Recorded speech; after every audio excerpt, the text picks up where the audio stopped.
Election commission of ইন্ডিয়ার chief ঘোষণা দিলেন আগামীকাল থেকে ওয়েস্ট বেঙ্গল, গোয়া, গুজরাট, মধ্যপ্রদেশ, কেরালা সহ 12টি রাজ্যে এসআইআর শুরু হবে। এখন তারা কোথায়? তাদের বক্তব্য শুনতে আমার ইচ্ছে করছে। যারা বলেছিল পশ্চিমবাংলা এসআইআর হতে দেব না, করতে দেব না, তাদের অবস্থান কি? আটকাতে পেরেছে? আমি ডে 1 থেকে বলে আসছিলাম, যখন এসআইআর নিয়ে চর্চা হচ্ছিল, যে এসআইআর নিয়ে আপনারা আতঙ্কিত হবেন না। আজকেও বলছি, এসআইআর নিয়ে আতঙ্কিত হবেন না। আপনাদের ডকুমেন্টস আপনারা রেডি করুন। ইলেকশন কমিশন অফ ইন্ডিয়া তার ওয়েস্ট বেঙ্গল সাইড থেকে, ওয়েস্ট বেঙ্গল স্টেটের সিওর মাধ্যমে যে এসআইআর করাচ্ছে, কোনো বৈধ ভোটারের নাম বাদ করবে না। আমরা আশা করব প্রত্যেকটা নাগরিক যারা আছেন ভোটদানে, যারা 18 বছর ঊর্ধ্বে পূর্ণ স্বাধীনতা আছে সংবিধান প্রদত্ত, সেটা বহাল থাকবে। এখন প্রশ্ন হচ্ছে, যারা বলেছিল এসআইআর করতে দেব না, তাদের সরকার প্রায় 90,000 অফিসার ইসিআই কে দিচ্ছে দ্রুততার সাথে এসআইআর করার জন্য। এখন অফিসারগুলো এসআইআর করতে যাবে, বুথ ধরে যাবে। আমি অনুরোধ করব আপনাদের কাছে, এটা নিয়ে কেউ উত্তেজিত হবেন না।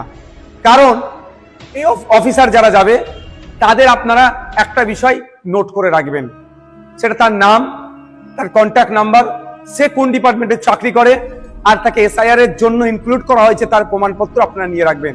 যদি অফিসার কোনো বৈধ ভোটারকে ডি ভোটার, ডাউটফুল ভোটার, অবৈধ ঘোষণা করে, তার বিরুদ্ধে আইনত লড়াইয়ের একটা জায়গা থাকবে। এই লোক কে ছিল, 1 নম্বর কথা। দ্বিতীয়ত, কেউ যদি আপনাদেরকে উত্তেজিত করার চেষ্টা করে, আপনারা কারো কথায় উত্তেজিত হবেন না। কারণ 2021 নির্বাচনের সময় তৃণমূলের নেতারা বলেছিল, সেন্ট্রাল ফোর্সের সামনে গিয়ে, সেন্ট্রাল ফোর্সকে আটকাতে গেলে ঘরে যা আছে, খুন্তি, ঝাঁটা, জুতো, কুদাল, এইসব কথা অনেক বলেছিল, গিয়ে দাঁড়াবে ওদের সামনে। এই করতে গিয়ে শীতলকুচিতে সেন্ট্রাল ফোর্সের গুলিতে 4 মানুষ মারা গিয়েছিল। আজকে 4 বছর অতিবাহিত হয়ে গেল, এখনো কিন্তু বিচার পেল না। তাই বলবো, কারো কথায় উত্তেজিত হয়ে এই ধরনের ভুল পদক্ষেপ নেবেন না আপনারা। দেখুন, এটাতে বেশ কটা স্টেপ রেখেছে।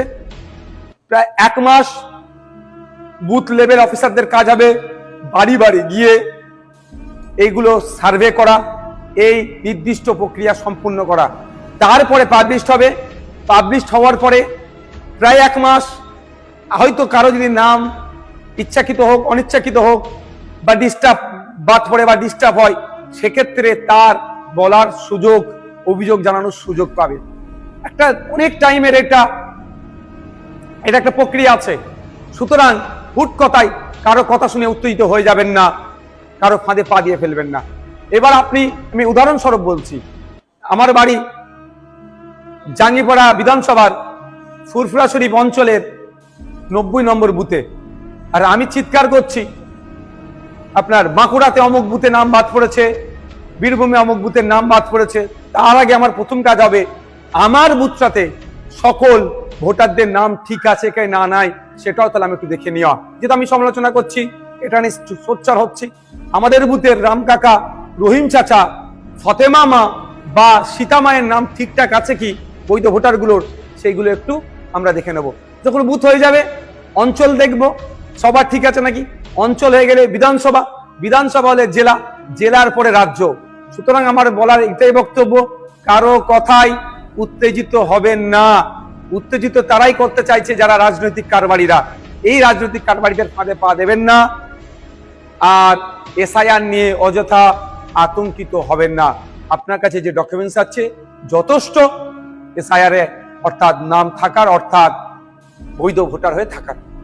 তারপরেও বলে দিচ্ছি আপনাদের, আমরা ইন্ডিয়ান সেকুলার ফ্রন্টের পক্ষ থেকে হেল্প ডেস্ক আমরা করছি, যে এবং ভাঙড়ের জন্য স্পেশাল হেল্প ডেস্ক আমি করব। ওখানে যদি কারো কোনো রকম যোগাযোগ, কারো কোনো রকম কোয়ারিজ থাকে, আপনারা আমাদের সাথে যোগাযোগ করবেন। আমরা এক্সপার্টদের দিয়ে এই সমস্যার সমাধান করব।